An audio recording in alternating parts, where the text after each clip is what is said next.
Hi there, this is Miss Rice. A couple of you have been asking me questions on how to access your email for your school account.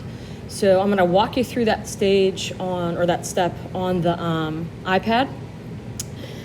So this is a mobile device. It's very similar on the iPhone. But if you want to access your email online, there are two different web addresses. And if you look, you can see on the right-hand side of my screen, it gives you two different.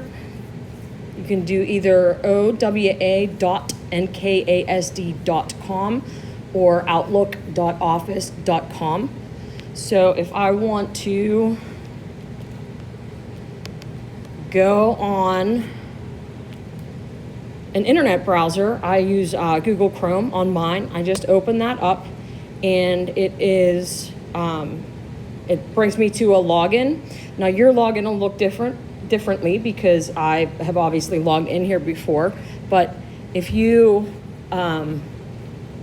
would like to, you would type in your username, and your username is what you use to get onto the computers. Now, to be more specific, it's your last initial, first initial, and then your student ID number. All the two letters are lowercase, and then it's the student ID number that you type in for the cafeteria, okay? I'm pretty sure you can find all of this information on Skyward if you don't remember it off the top of your head. And then you have to make sure that you're typing in that username and then at students.nkasd.com. That'll be what you type in for your username. That's the whole what you log into Outlook or Teams or anything Microsoft based. That's your account is going to be logged in with the same way. Your password is the password that you have used to log into our network here at school. So anytime you logged onto a computer or if you had to log into a printer, it's that same password. If you don't remember that password, feel free to reach out to one of your teachers. We have a list of those, assuming that you've been enrolled at Valley. So we'll be able to get that information to you. So what I do when I log in, I type in that username and then I type in my password, and then that's going to take me to a page like this. So if you're going to stick with the online version, you can choose to stay signed in.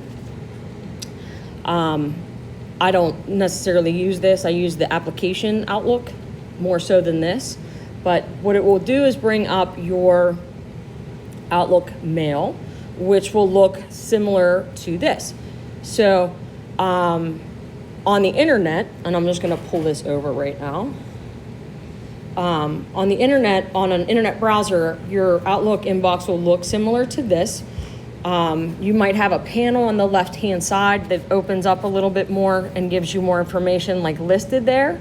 But since I'm on an iPad, it's going to look just a little bit different than the browser on a laptop.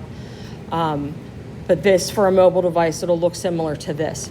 So this gives me all my folders. If I type or I tap down, you'll see that there's a calendar option. That'll pull up my calendar. I'm going to go back so you can see that home screen again. You'll notice it also has a paperclip. The paperclip icon allows you to attach different things. And you'll see that there are a lot of files that have been attached and sent. So, but if I go back to my inbox, this is what it looks like. And if I want to compose, I'm going to tap that new message button. And then since you have a school account, if I were to wanted to get to one of my teachers, you'll see that it gives you suggested contacts, and that if I were to say type in my last name, it would autofill it for me. So it's important to know the email address, at least the correct spelling of the last name, and it should autofill for you. If not, for teachers, a good rule of thumb is first initial, full last name at nkasd.com. So let's just say I'm going to go with sending myself something here. Good rule of thumb when you're contacting a teacher is to put a subject in. And by subject, I mean, what's the main gist of what I'm writing about in like 3 words or less, okay? So I might type question about chapter 4, okay? So that's gonna give me that information there. Now I have a signature already pre-populated or put in at the bottom. Yours won't have that by default. You have to create that, and we can talk about that at a later time. Also, when you're reaching out to somebody that you're not super friendly with, it's not a bad idea to greet them with a hello, how are you? And you don't have to be super in-depth about that. You can just say, hi,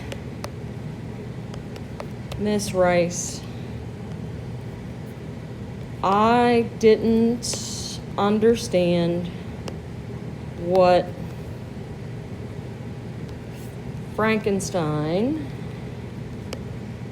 was talking about in chapter 4. Could you help? Okay. Oh, see, this is why I need a keyboard. I'm much better at typing. Okay.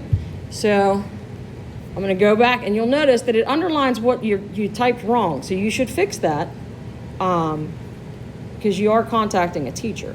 Okay. And then I'm going to have just a quick thanks or a closing. And then I just would hit the send button, which if you look is in the lower left-hand corner. So that's just a quick, and it's just going to send it, should send it right, there we go. We're going to send it right now. And then you'll actually, yep, see it popped up right there. So that's a quick run through on how to access your school email account, at least online. I'll do a separate video for accessing it on the Outlook app if you want to download that. I'm a big preference to the apps itself because those little badges help remind me that I need to check it. So we'll talk about that in the next video. But hopefully this helped for those of you who have been having a hard time accessing that.